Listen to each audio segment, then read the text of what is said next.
تو کہا 10 اونٹ ہے. تو ایک طرف 10 اونٹ کے ناموں کی پرچی رکھی گئی, ایک طرف حضرت عبداللہ کے نام کی پرچی رکھی گئی. حضرت عبداللہ کے نام کی پرچی رکھی گئی. اللہ کے نبی صلی اللہ علیہ وسلم پیشانی عبداللہ میں تھے, تو ہر بار حضرت عبداللہ کے نام سے ہی پرچی نکل رہی ہوتی. 10 اونٹ تھے, 20 بڑھائے, تب بھی حضرت عبداللہ کے نام سے پرچی نکلی. 30, 40, 50, 60 یہاں تک کہ 100 کیے. تو جب 100 اونٹ ہو گئے, 100 اونٹ ہو گئے, تو پرچی اونٹ کے نام سے نکلا, حضرت عبداللہ کے نام سے نہیں نکلا. حضرت عبدالمطلب نے کہا میں ایسے نہیں مانوں گا, ایک مرتبہ میں مجھے تسلی نہیں ہوگی, میں مسلسل 3 مرتبہ نکالوں گا, اور تینوں بار جس کے نام سے نکلے گا میں اسی کی قربانی کروں گا. اللہ کا کرم ہوا کہ تینوں مرتبہ اونٹ کے نام سے پرچی نکلی, اور وہ 100 اونٹ قربان کیے حضرت عبداللہ کے لیے. اسی لیے اللہ کے نبی کہتے ہیں کہ میں 2 ذبیحوں کی اولاد ہوں. ایک حضرت اسماعیل علیہ السلام جن کے لیے اللہ نے دمبا بھیجا تھا جنت سے, اور دمبا ذبح ہوا تھا, حضرت اسماعیل کو بچا لیا.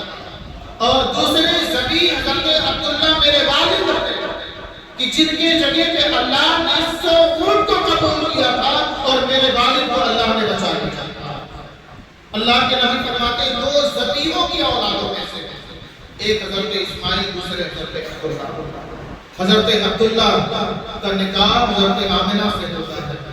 اس سے پہلے مکہ کی گلیوں میں جب جاتے تھے تو عورتیں کاہنہ کہتی ہے کہ اگر آپ کہیں, اور دیگر خواتین کے میں مفہوم کو سمیٹ کے کہہ رہا ہوں, عورتیں یہ کہتی کہ کاہنہ نے کہا آپ مجھ سے نکاح کر لیں, وہ 100 اونٹ میں اپنے طرف سے دے دوں. دولت کی بھی لالچ کی عورتوں نے. حضرت عبداللہ جب سامنے جاتے تھے اپنی نگاہوں کو جھکا کر کے نیچے سے نکل جاتے. امی پھر جب نکاح ہو گیا, نکاح ہو کر کے شب زفاف شادی کی پہلی رات گزری, اور وہ نور مصطفیٰ پیشانی عبداللہ سے پشت عبداللہ سے منتقل ہو کر کے حضرت آمنہ کے رحم میں چلا جاتا ہے, تو وہ چہرے کی چمک ختم ہو جاتی ہے. جب رات گزرنے کے بعد حضرت عبداللہ پھر مکہ کی گلی میں جاتے ہیں, وہی عورت دیکھتی ہے, وہی عورتیں دیکھتی ہیں. حضرت عبداللہ سے کہتی تمہارا نکاح ہو گیا؟ کہا ہاں. کہا رات گزار دی؟ کہا ہاں. کہا تبھی تو وہ نور منتقل ہو کر کے تمہارے پشت سے, تمہارے پیشانی سے منتقل ہو کر کے اس عورت کے رحم میں چلا گیا ہے, اسی لیے تمہارے چہرے میں اب وہ نور نہیں ہے. تمہارے چہرے میں اب وہ نور نہیں ہے. ہم تم سے جو نکاح کرنا چاہتے تھے, تمہارے چہرے میں جو نور تھا, روشنی تھی, چمک تھی, اس بنا پر, تو نور مصطفیٰ کی بنا پر جو چمک تھی اس بنا پر نکاح عورتیں کرنا چاہتی تھی. لیکن جس رات حضرت عبداللہ کے پشت سے میرے آقا کا نور رحم آمنہ میں منتقل ہوا, وہ رات شب جمعہ تھی. وہ رات شب جمعہ تھی. امام احمد ابن حنبل کے نزدیک وہ رات جس رات میرے آقا کا نور منتقل ہوا تھا, لیلۃ القدر سے بھی افضل ہے. لیلۃ القدر شب قدر سے بھی افضل ہے وہ رات. میرے آقا کا نور منتقل ہوا. حضرت آمنہ سے بہتر پیارے آقا کی حالات کو کوئی نہیں بیان کر سکتا, کوئی نہیں بیان کر سکتا. اس کی بڑی تفصیل ہے, لیکن کچھ باتیں جو ہمارے لیے معاشرے میں آج ضروری ہیں. یہ آقا کریم صلی اللہ علیہ وسلم پاک پشتوں سے ہوتے ہوئے حضرت آمنہ کے رحم میں آتے ہیں, اور 12 ربیع الاول شریف مختلف روایتوں میں مختلف تاریخ بیان کیے گئے ہیں. 20 یا 21 اپریل 571 عیسوی مکہ المکرمہ میں پیدا ہوئی. جس وقت میرے آقا پیدا ہوئے, کیسر و کسریٰ کی تکبیریں کام گئے تھے. بدھ اپنے صنم خانوں میں منہ کے بل گر رہے تھے. اللہ کے نبی کی آمد کے وقت اللہ تعالیٰ نے ساری زمین کو ہری بھری کر دیا. حضرت آمنہ بیان فرماتی ہیں کہ جس وقت اللہ کے نبی کی پیدائش ہوئی, اس وقت میں نے دیکھا عبد مناف کے بیٹیوں کے قد کی طرح عورتیں موجود تھیں. میں نے کہا یہ کہاں سے آ گئی؟ تو ایک نے کہا میں فرعون کی بیوی ہوں, حضرت آسیہ ہوں. ایک نے کہا مریم بنت عمران ہوں, اور یہ جنت کی حوریں ہیں جو تمہاری خدمت کے لیے آئی. آپ جو کہتے ہیں کہ نبی ہماری طرح, نبی ہماری طرح ہوتے ہیں, ان سے کہو ہمارے نبی کے پیدا ہونے کے وقت خدمت کے لیے اللہ نے جنت سے حوروں کو بھیجا تھا. حضرت آسیہ حضرت مریم کو بھیجا تھا. تمہارے پیدا ہوتے وقت خدمت کے لیے کون آیا تھا؟ ہاسپٹل سے نرس آئی تھی، کون آیا تھا؟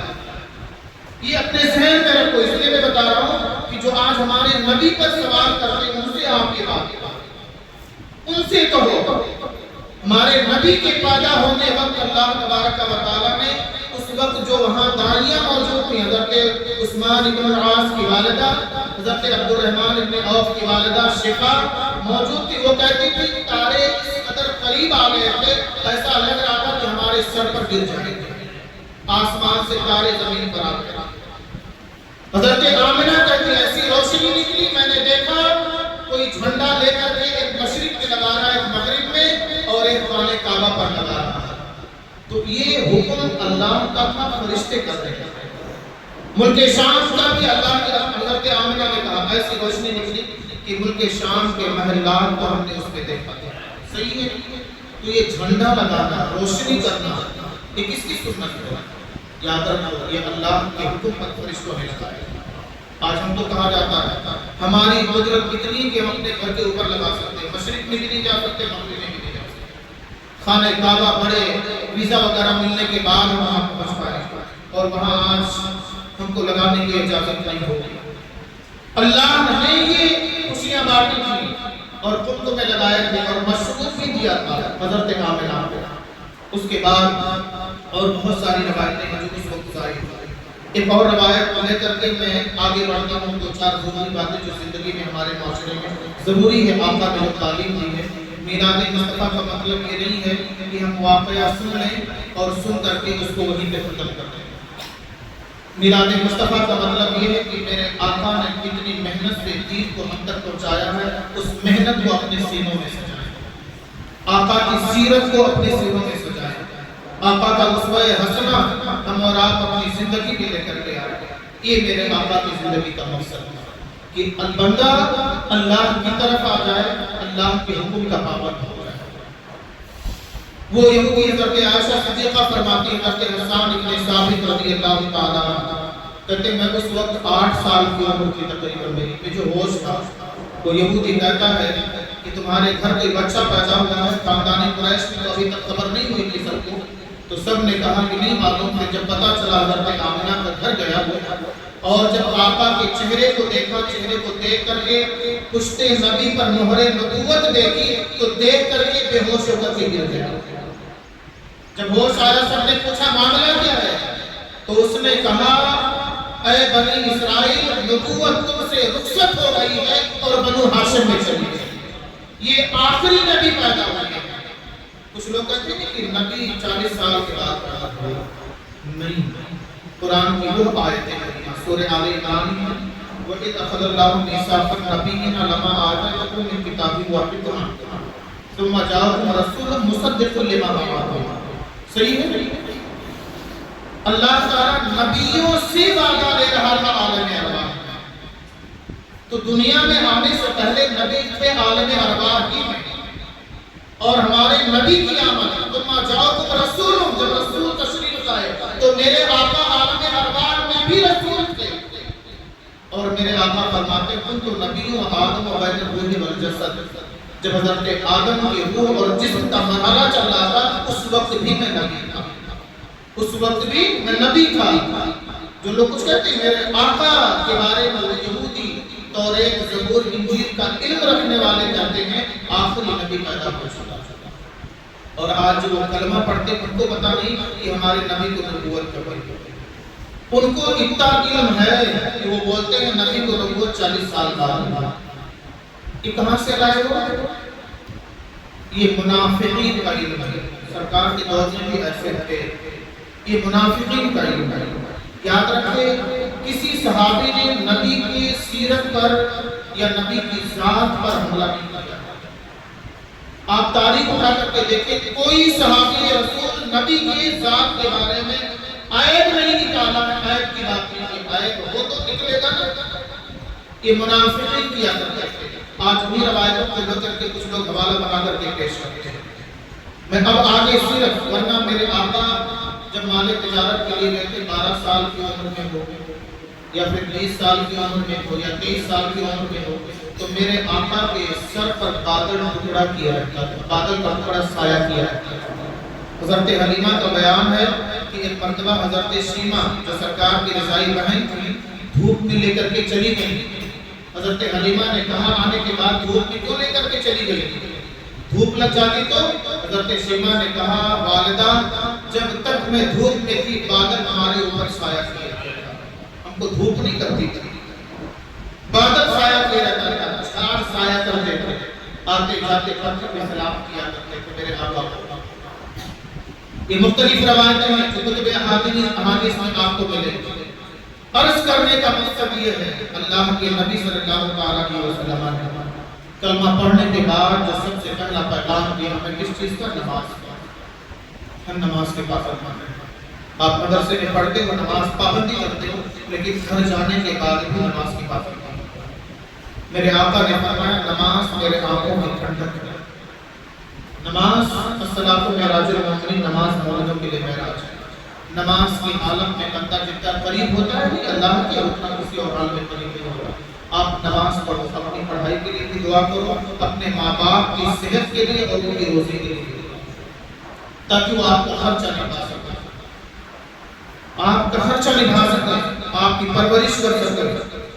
اور میں آگے کہنا چاہوں گا پھر اس کے بعد نماز کے بعد روزہ، حج اور زکوٰۃ، اللہ تعالیٰ کا صاحب نصاب ہونا۔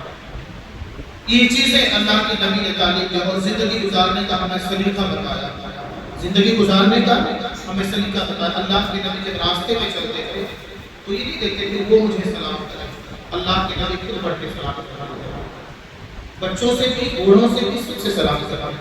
کیا ہم اور آپ کی عادت ہے کہ ہم یہ کہاں کرتے ہیں؟ مدرسے میں کرتے کوئی دقت نہیں، گھر جاتے ہیں تو آپ سب سے سلام کرتے ہیں؟ اپنے دل پہ ہاتھ رکھ کے بولنا میں ہاتھ نہیں اٹھاؤں گا۔ بچوں سے بھی گھر میں جاتے ہیں تو اپنے سلام کرتے ہیں کہ نہیں؟ سب سے نہیں کرتے۔ ہم یہ ساری ذمہ داری مدرسے میں چھوڑ کے چلے جاتے ہیں، نہیں یہ غلط ہے۔ آپ نبی کے وارثین بن رہے ہیں تو نبی کی سیرت کو بھی ہم گھر بھی جائیں تو ہر چھوٹے بڑے سے سلام کریں، اپنے خاندان کا ہو، محلے کا ہو، مسلمان ہے، دوست ہے، دوست نہیں بھی ہے، مسلمان ہے، آپ اس سے سلام کیجیے، اپنی عادت مضبوط کیجیے، ٹھیک ہے؟ سلام کرنا سنت ہے، جواب دینا واجب ہے، یاد رکھیں۔ لیکن یہاں سنت میں زیادہ ثواب ہے 20 نیکی اور واجب کے ادا کرنے میں کم ثواب ہے 10 نیکی۔ یہ میرے آقا کی سنت ہے سلام کرنا۔ سلام کرنے سے کیا ہوتا ہے؟ دل میں محبت پیدا ہوتی، نفرت پیدا ہوتی۔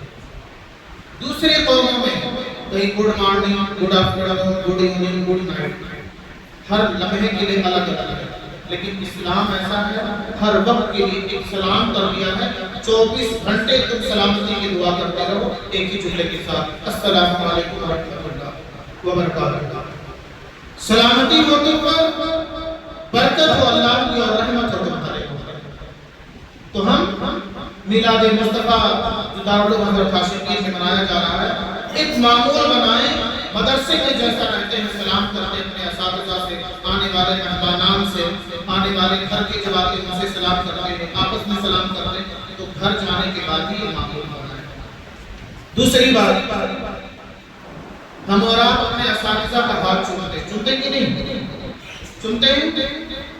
میں آپ سے پوچھتا ہوں کیا کبھی ہم نے اپنے ماں باپ کے ہاتھ کو چوما؟ سوچ کے بتائیں، کبھی چومے؟ کتنی خوشی ہوتی ہے اگر ایک بیٹا اپنے باپ کے ہاتھ کو چوم لے، صحیح کی غلط ہے؟ کبھی دیکھو یا گھر جاؤ، اب معمول بناؤ، یہ بھی دوسری بات بتا رہا ہوں کہ معمول بناؤ۔ حضرت آمنہ، حضرت فاطمہ الزہرا سرکار کی جو اولادیں تھیں، سرکار کی اولادیں ہوئی، حضرت قاسم، حضرت عبداللہ، حضرت ابراہیم۔ میرے آقا بچوں سے بڑا پیار کرتے ہیں۔ یہ لڑکوں میں 3 اولادیں، ساری اولادیں حضرت خدیجہ کی مدد سے پیدا ہوئی تھی۔ ایک اولاد حضرت ابراہیم حضرت ماریہ کی آبادی سے پیدا ہوئی تھی، اور حضرت زینب، حضرت رقیہ، حضرت ام کلثوم اور حضرت فاطمہ، یہ 4 بیٹیاں، 3 بیٹے تھے میرے آقا کی 7 اولادیں۔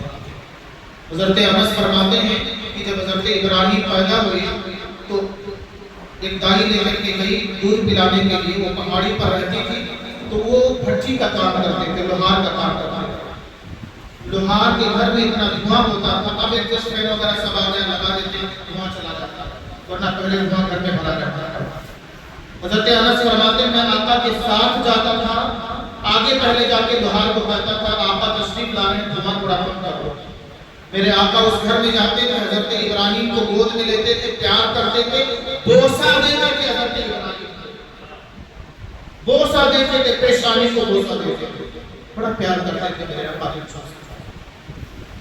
کسی نے کہا یا رسول اللہ کہ آپ بچوں کو چومتے ہیں، بوسہ دیتے ہیں، پیار کرتے ہیں؟ کہا ہاں، کہا میں تو نہیں کرتا ہوں۔ کہا جو اپنے بچوں سے پیار کرتا ہے تو سمجھو وہ اپنے بچوں کے اوپر رحم کر رہا ہے، اپنے بچوں کے اوپر رحم کر رہا ہے، اور جو پیار محبت نہیں کرتا، بوسہ نہیں دیتا، سمجھو اپنے بچے کے اوپر رحم نہیں کر رہا ہے۔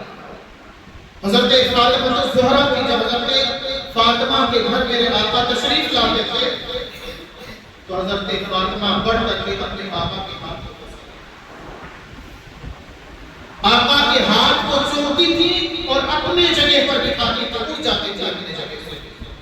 تو آپ سے گزارش ہے، اساتذہ ہماری تعلیمی زندگی کی پرورش کر رہے ہیں، اساتذہ کا احترام بھی ضروری ہے، ان احترام کریں، عزت کریں اساتذہ کا، ان کے ہاتھ کو ہم بوسہ دیں، بالکل صحیح ہے، لیکن ان ماں باپ جو ہمارے اس جسم کو پرورش کیے، پیدا کیے، جس ماں کی قدموں کے نیچے جنت ہے، جس باپ کو جنت کا دروازہ کہا گیا ہے، ہم اور آپ اب کی بار جب گھر جائیں تو اپنے ماں باپ کے ہاتھ کو اپنے ماں باپ کے ہاتھ کو چومیں اور دیکھیں کہ ان کے چہرے پر خوشی کیسے جاری ہو رہی ہے، اور چوم کر کے آئیں، اس میں بے عزتی نہ سمجھیں۔ یاد رکھیں وہ ماں باپ ہیں جب تک زندہ ہیں آپ کے ساتھ سائے کی طرح رہتے ہیں، اور جب نہیں رہیں گے تو یاد رکھو پھر انہی ماں باپ کے نام پر ہم تلاش کر رہے ہیں کہ ماں باپ نہیں ہیں، ماں باپ نہیں ہیں۔ ہر کوئی شخص ماں کے باپ کے جیسا پیار تو دے سکتا ہے، لیکن باپ کی جگہ دوسرا باپ نہیں آ سکتا، ماں کی جگہ دوسری ماں نہیں آ سکتا۔ یاد رکھنا باپ کی جگہ کوئی نہیں لے سکتا۔ باپ گھر میں اگر ہے، گھر میں دروازے نہ ہو تب بھی گھر سیف ہے، آپ کا گھر محفوظ ہے، باپ اگر موجود ہے۔ باپ ہی ہوتا ہے جو کہتا ہے بیٹا تو فکر مت کر، میرا باپ زندہ ہے، سب کچھ دیکھ چکے۔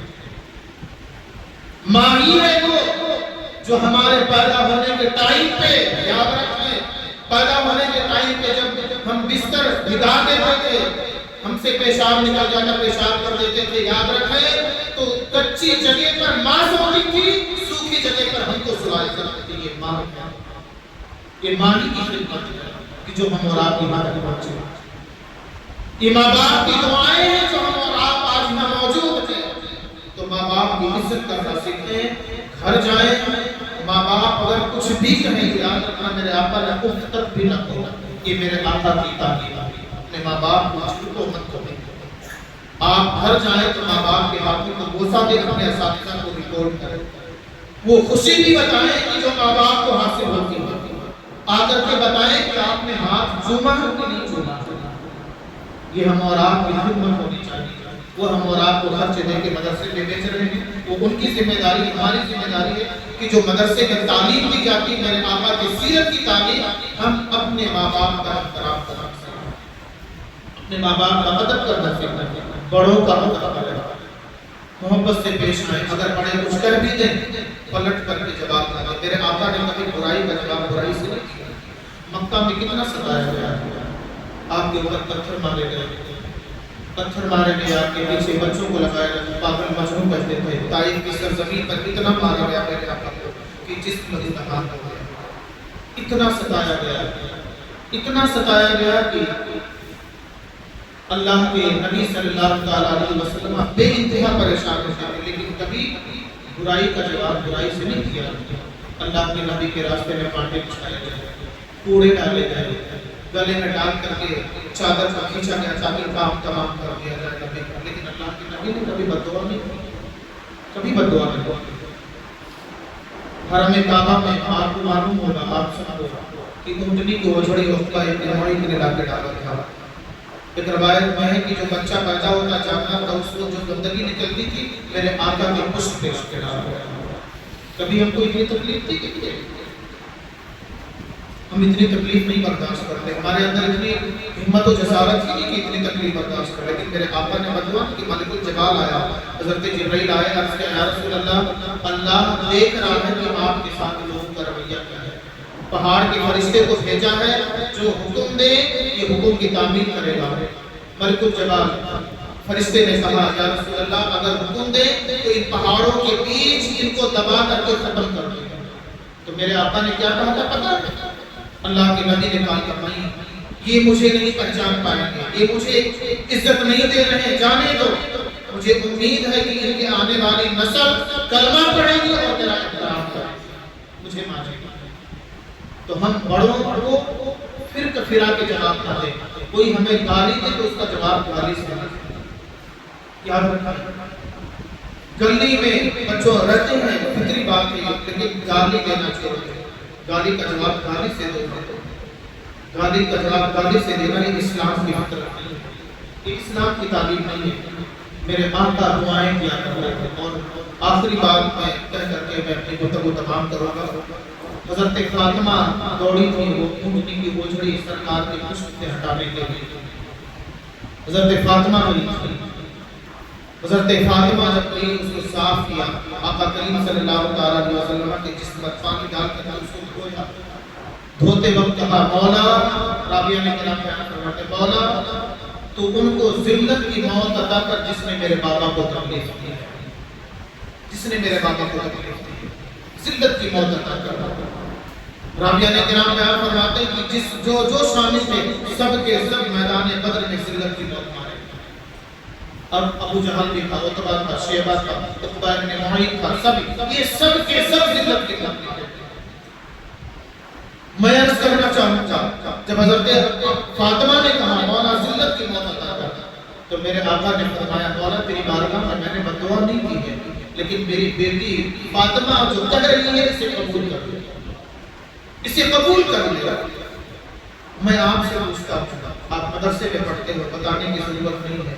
جب آپ کے ماں باپ تکلیف میں ہوتے ہیں, کبھی روزی کا مسئلہ ہوتا ہے, کبھی صحت کا مسئلہ ہوتا ہے, تو آپ فون لگاتے اپنے اساتذہ کو حضرت دعا کیجیے میرے ابا بیمار. صحیح ہے, بالکل صحیح ہے, بالکل صحیح ہے. پیر صاحب کے خلاف فون لگاتے حضرت دعا کیجیے میرے والد صاحب بیمار ہیں, یقیناً اپنے اساتذہ سے دعا کروا, پیر صاحب کے خلاف سے سید صاحب سے دعا کروا. لیکن کبھی ہم نے سوچا ہے کہ اپنے ماں باپ کے حق میں جب وہ بیمار ہو یا روزی نہ ہو, گھر میں پریشانی نہ ہو, گھر میں مشکل ہو, تو کبھی آپ نے سوچا کہ ہم بھی جان نماز اٹھا کے اپنے ماں باپ کے لیے دعا کروا, کبھی کی ہے؟ یہ کام ہی کروا. جب دیکھو کہ ماں باپ کی روزی میں کمی ہے, ماں باپ پریشان ہیں, صحت ان کی اچھی نہیں ہے, روزی کم ہو گئی ہے, گھر میں پریشانی ہے, یاد رکھو آپ سے زیادہ آپ کے گھر کا دکھ کوئی نہیں سمجھ سکتا. کبھی کوشش کی ہے ہم اپنے گھر میں مصلی بچھائے جا نماز, مدرسے میں ہیں, خبر ملے باپ بیمار ہے, آپ وہاں روز نہیں رہ سکتے, یہاں تعلیم بھی حاصل کرنی ہے, آپ جا نماز بچھائے رات کی تنہائی میں اپنے اللہ سے عرض کریں مولا میرے بابا بیمار ہیں, انہیں شفا سے مدد دے دو, شفا ملتی ہے. اللہ کی بارگاہ میں دعا کریں, اس رب کی بارگاہ میں جو 70 ماؤں سے زیادہ رحم کرنے والا ہے, 70 ماؤں سے زیادہ رحم کرنے والا. کبھی ہم نے دعا کی نہیں, کیوں؟ اس مدرسے سے میلاد مصطفیٰ کے موقع پر آپ کو ایک تعلیم دی جاتی ہے کہ آپ اساتذہ بیمار ہو, آپ کے آبا و اجداد میں کوئی بیمار ہو, جاننے ماننے والوں کو آپ جا نماز بچھا کر کے اپنے ماں باپ کے ہاتھ میں دعا کرو. اللہ تعالیٰ انہیں شفا دے گا, ان کی روزی میں برکت دے گا, انہیں صحت عطا کرے گا. ماں باپ کی اپنے سے پہلے ماں باپ کی صحت کے لیے کرو. یاد رکھو اپنے سے پہلے ماں باپ کے حق میں دعا کرو.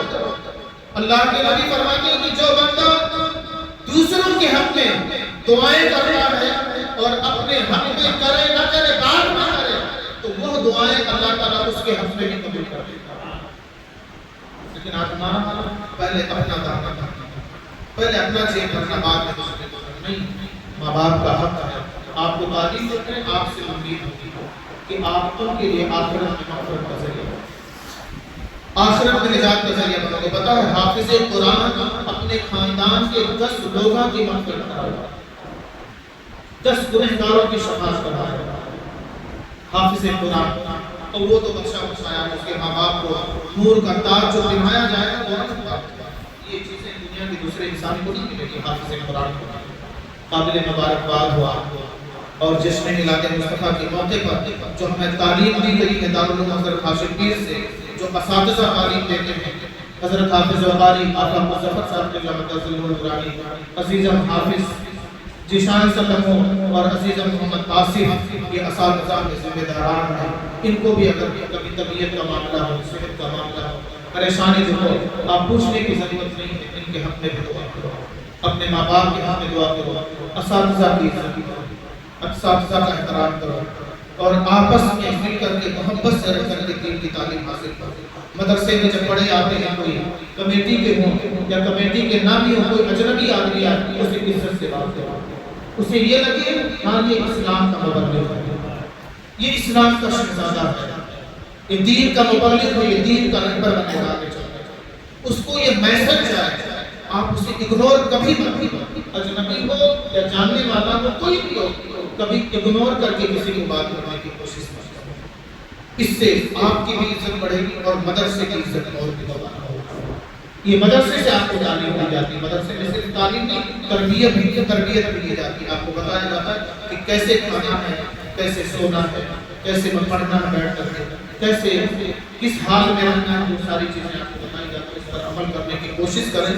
اللہ رب العزت کی بارگاہ میں دعا ہے کہ اللہ تعالیٰ اس محفل کی برکت سے ہم سب کے دلوں میں دین کا جذبہ عطا فرمائے، میلاد مصطفیٰ کی برکتوں کا فیضان اللہ رب العزت ہمارے دلوں میں، گھروں میں، دارالعلوم حضرت ہاشم پیر میں جاری و ساری فرمائے۔ ہم سب کو اللہ رب العزت سیرت رسول کا پابند بنائے، احکامات قرآن، احکامات شریعت پر عمل کرنے کی توفیق عطا فرمائے۔ وما علینا الا البلاغ المبین۔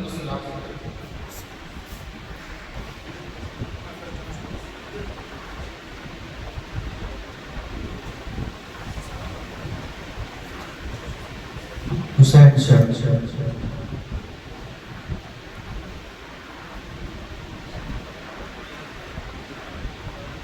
محمد ایان اندار انعام سعود